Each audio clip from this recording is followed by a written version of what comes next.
Salut les amis et bienvenue sur votre plateforme. Aimables fans, aimables commentateurs et aimables likers, tous ceux qui sont abonnés, ceux qui partagent, je vous suis vraiment reconnaissant.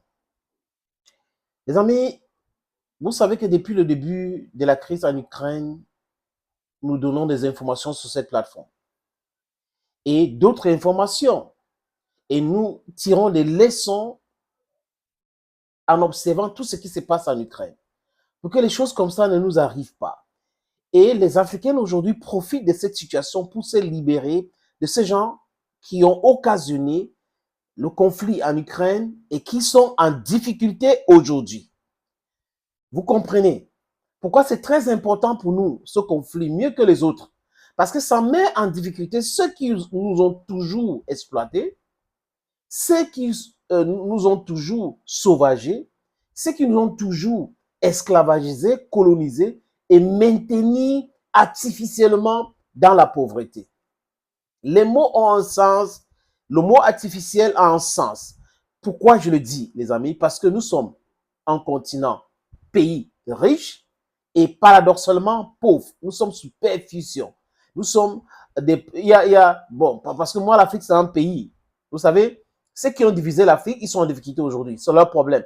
Comme ils ont aimé la guerre, ils ont fait la guerre entre eux, c'est des gens barbares. Ils ont voulu amener ça chez nous et heureusement, aujourd'hui, les jeunes d'hier n'avaient pas les mêmes outils que nous avons aujourd'hui pour pouvoir défendre ce continent pays. Mais ce processus de la libération d'Afrique a commencé en temps moderne, parce que sinon, on peut parler de Kwame Nkrumah, qui était l'instigateur de tout ce mouvement-là, Patrice Emery Lumumba, Sékou Touré, Omniobe, Félix Moumié, Enes Wanji, Sivano Olympio, Modibo Keita, Ngwabi, et j'en passe, les amis.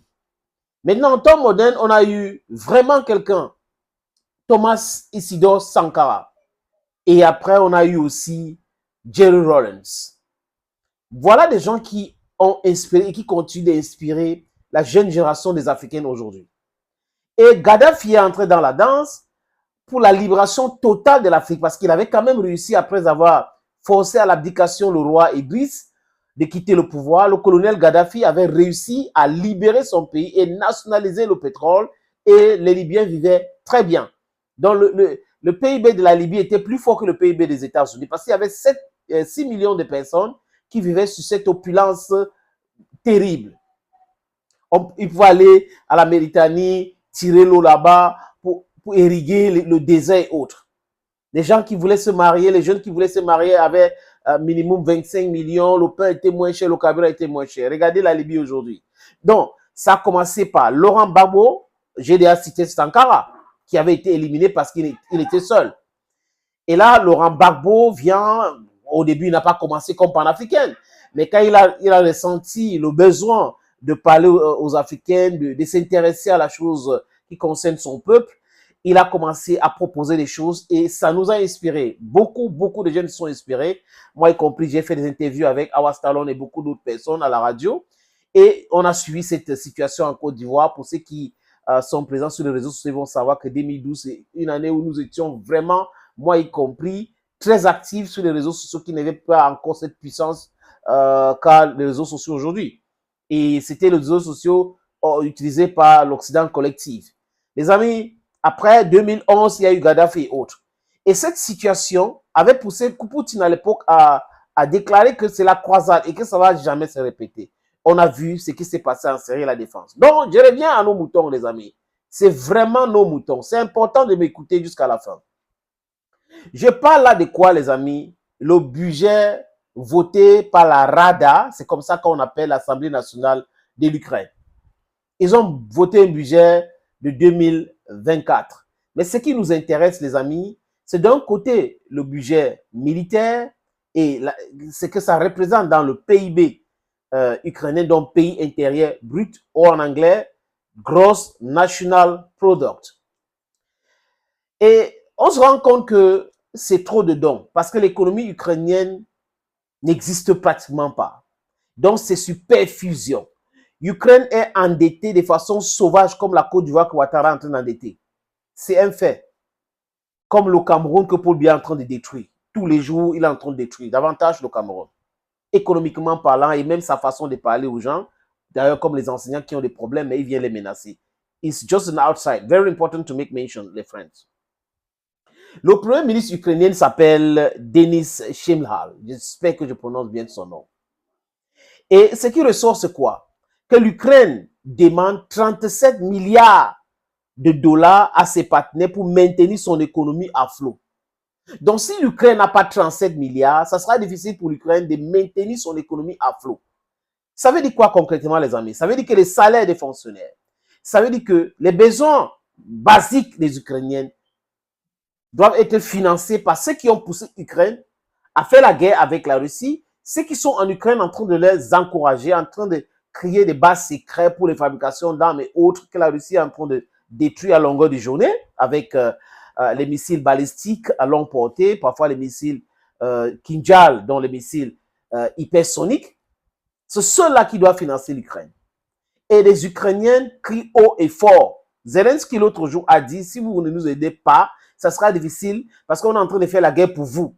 Mais quand il dit qu'il est en train de faire la guerre pour les Otaniens, ce n'est pas faux, les amis. Parce que Zelensky a voulu faire la paix avec la Russie au début des opérations spéciales, mais Boris Johnson et les Occidentaux se sont engouffrés là-dedans, trompé Zelensky en disant nous allons vous aider pour détruire la Russie. Voilà notre objectif. On a eu une opportunité à Nord, on cherchait cette opportunité. Voilà, on va détruire la Russie, on va affaiblir la Russie.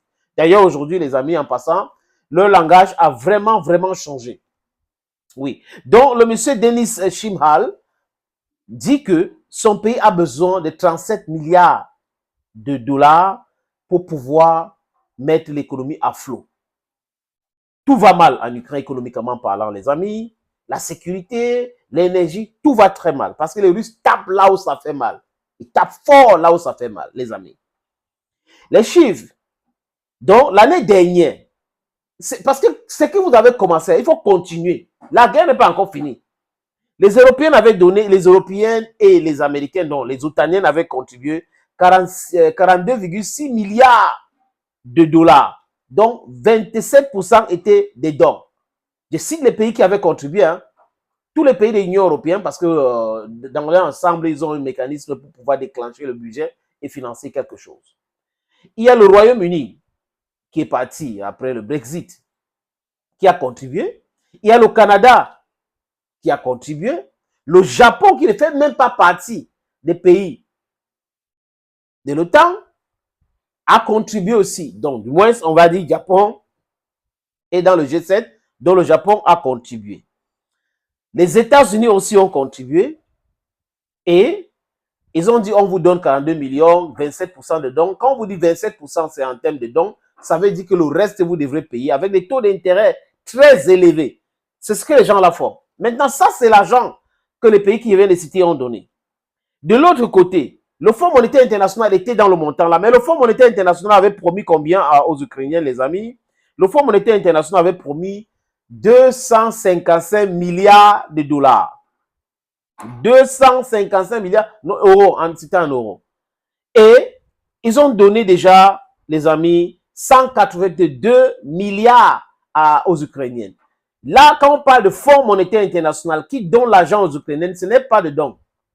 C'est l'argent remboursable avec les taux d'intérêt exorbitants. On a vu ça avec la Grèce, on a vu ça avec les pays africains. Donc, le Fonds monétaire international est là pour maintenir certains pays qui ne sont pas ce pays-là qui ont le droit de veto. Bon, dans l'Occident collectif, sur endettement, dont l'endettement sauvage, pour continuer à les contrôler politiquement, économiquement et tout. C'est ce qu'ils font tous les jours. Ils vont venir les prêcher démocratie, économie libérale et tout ça là tous les jours. Donc, l'Ukraine est déjà surendettée.